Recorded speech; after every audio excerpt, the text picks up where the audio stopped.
What's up? So this is the week 43, October the 24th through the 30th, October 30th weekly wrap up.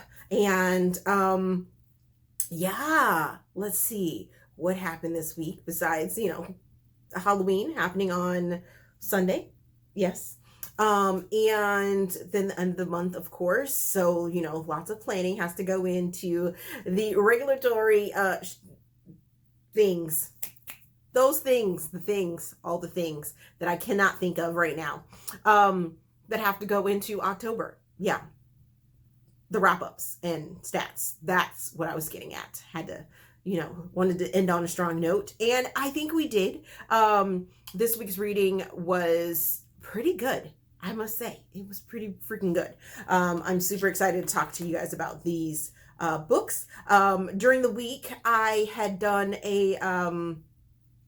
did a live for you guys, and I see that you guys went back and looked at it, so thank you. I appreciate that. I want to do more of those. It's very kind of motivating for me to actually get up and do things. As you can see, I'm sitting where I was for those because I still have not finished the recording room. So there's that. Hopefully this is not auto-focusing because I don't know why it's been doing that lately, but it's been doing like an autofocus thing. And I'm sorry if it's distracting.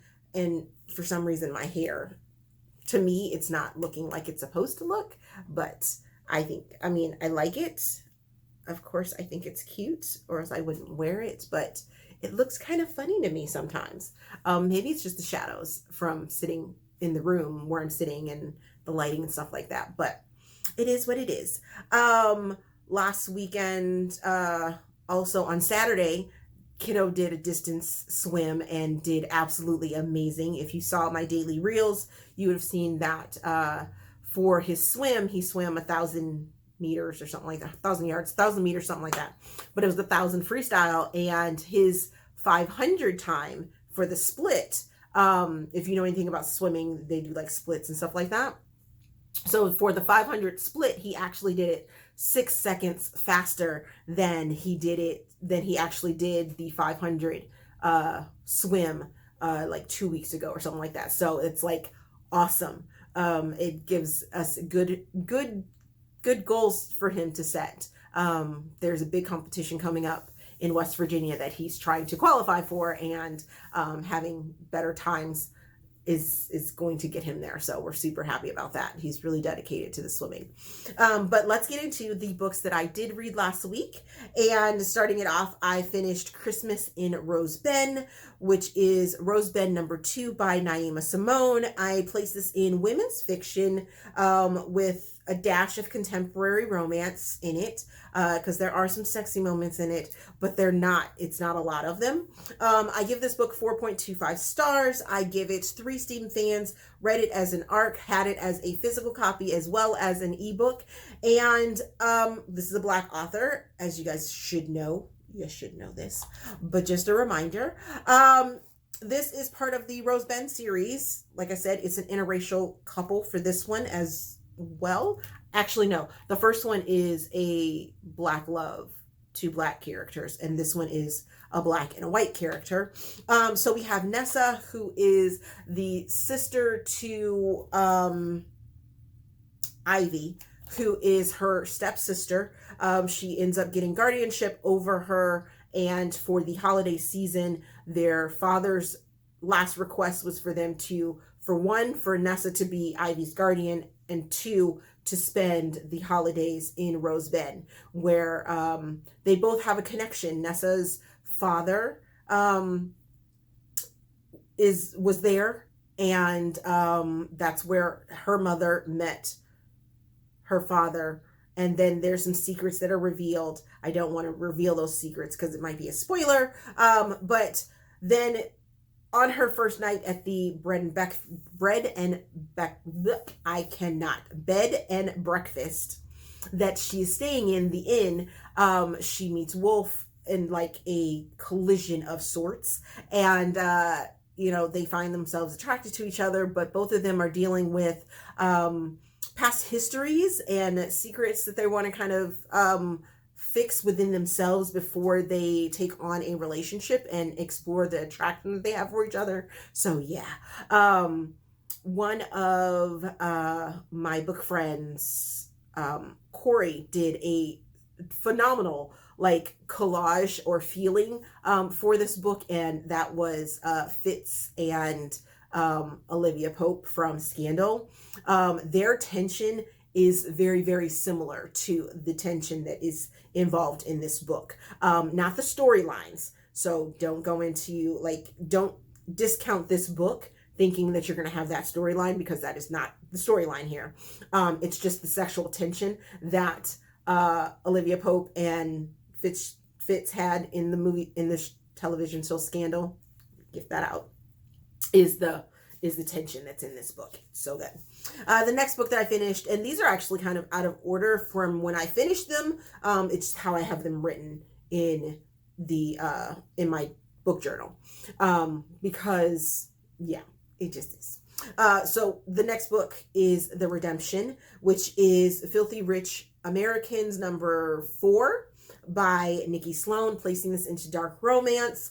Give it 4.25 stars, give it 3.5 Steam fans. Listen to it as an audiobook, and this is the after story for McAllister after he goes to jail for the events that happen in book #3 of the series, and you get to sort of see him try to redeem himself in their town as the king of, you know, the company that he built from the ground up. And then you have Sophia, who she is sort of the secret keeper of their town, and she happens to be Maris's age. And so this is an age gap romance. It's like, so initially as I was reading it, I was like, I wasn't really feeling it, but I'm glad that I went ahead and pushed through.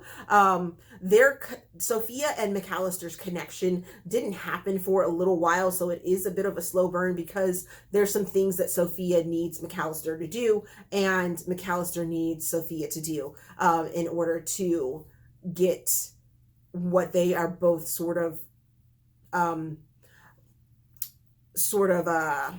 I guess you could say wanting to happen within their sphere of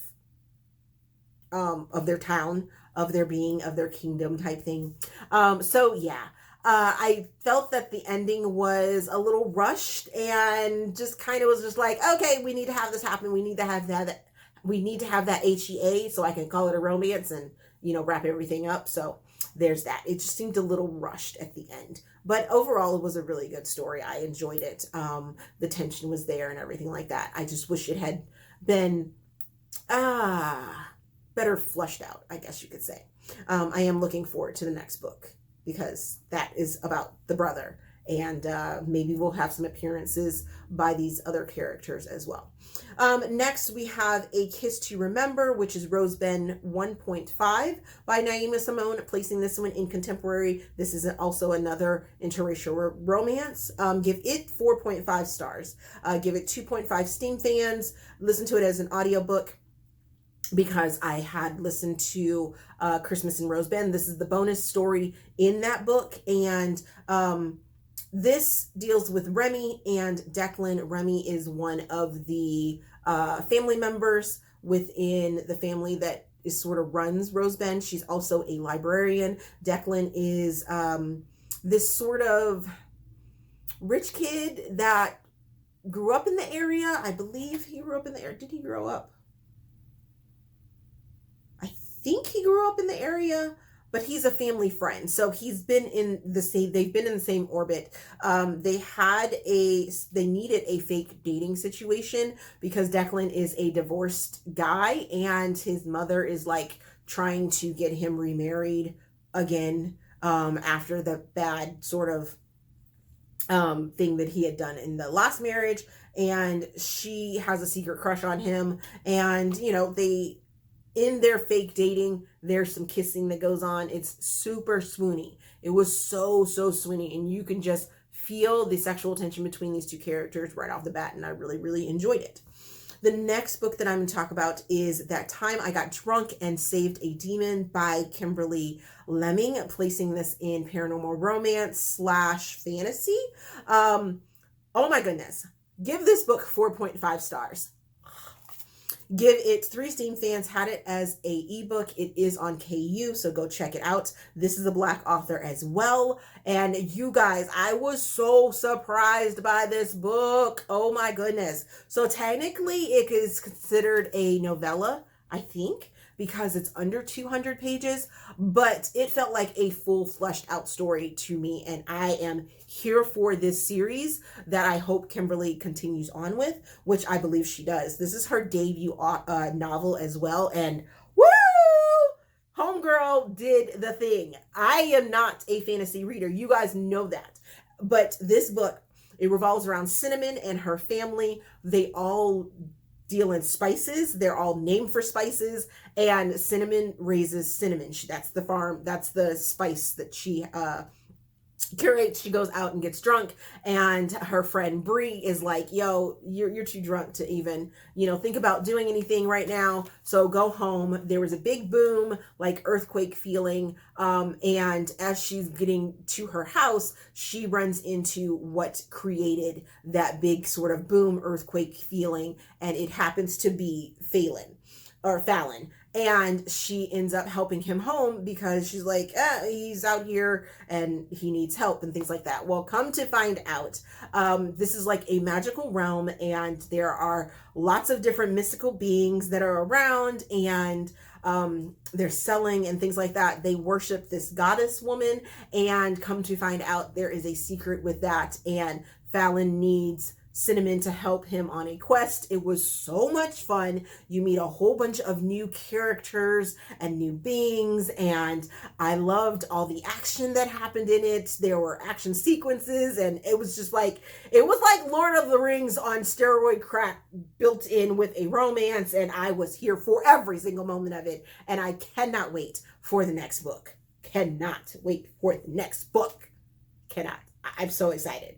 So excited that I have found her and Kimberly, speaking of the author, and I'm looking forward to watching her grow and her stories that she decides she wants to give us. Also, I found her on TikTok. Her TikToks are really cute too. Then the final book that I finished last week, or the final book I'm going to talk about, not the final book that I finished because, like I said, out of order, is Rotanev. It's a Poseidon standalone tale, retelling, reimagining, so good, by Lexi C. Foss, placing this in paranormal romance, dark paranormal romance. So there's that. Giving this book 4.25 stars, giving it 3 Steam fans, had it through KU, and as an ebook. There are content warnings for Dom submission discussion and actions. There is consent, non-consent that's within the story. There's some brainwashing that is going on, and we're talking about gods and demigods and all kinds of mystical beings. A siren. So our siren is Kaylani, and our god is Nero, who also happens to be Poseidon or Neptune, or however you want to name him. He goes through that. But Leilani is a human in this form. In the start of the book, you find out that she is a siren that was supposed to have married Nero, and he finds out where her location is and is going to come and get his betrothed. Through that, you find out that some things have happened to her. The reason that they meet up is because Leilani needs to pay off some debts, and she ends up having to sell herself to pay off those debts, or to get enough money to pay off those debts. That is where Nero comes in. He ends up buying her. They spend like a week and a half together, and lots of sexy times. Some things are revealed, some bad things are revealed, and some darker themed sort of, that's where the brainwashing comes in. Don't want to tell you too much more to prevent spoilers, but that is part of the brainwashing. And then there's some action, and just some good stuff. Really, really, really enjoyed the story. I wish it had been longer. I did feel like the ending was a little rushed. Their whole HEA sort of coming together leaves it so wide open that I want more stories. Lexi put in the book and in the author's notes and things like that, that this is kind of a one-off, that there are characters from the story that she may or may not write more stories from, but at this time there aren't going to be any more stories and this is a standalone one-off. But I want more. I want more. I need more. I mean, I understand that there's other characters for other series that are like in Lexi's brain right now that are calling for her attention, but I really kind of want these characters to give me more as well. So, yes, Lexi, I hope you hear me. I hope you hear me. So what am I currently reading? I am currently reading Small Town King by Fabiola Francisco. I had hoped to have this done to put into last week's reading vlog or wrap up, but I didn't get it done, sadly. But I did get it done for, nope, didn't get it done for October either, sadly.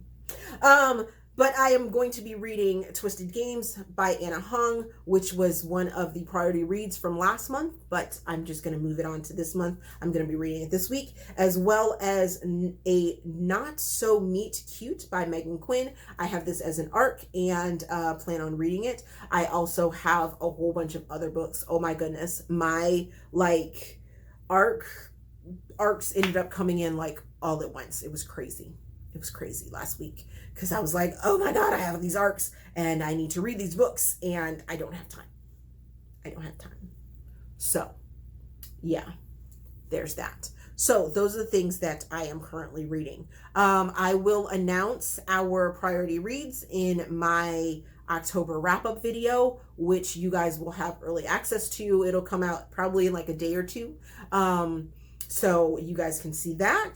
And let me know in the base of those comments which books I should make priority, or even if you want to suggest a book, that'd be great too. November is nonfiction November, so if there is a nonfiction book that you think I need to read, that I need to get my hands on, let me know. I'm down for that. That happens to be one of the things that I'm gonna stick to the month for nonfiction. Yeah. I mean, I appreciate nonfiction, but it's not a big thing for me to read. It's not a big thing for me because then I can't rate it properly, and then it's like, what do I do with it? What do I do with that? Yeah, there's that. So other than that, thank you guys for hanging with me. I appreciate you oh so much. And thanks for watching, and I'll see you in another video.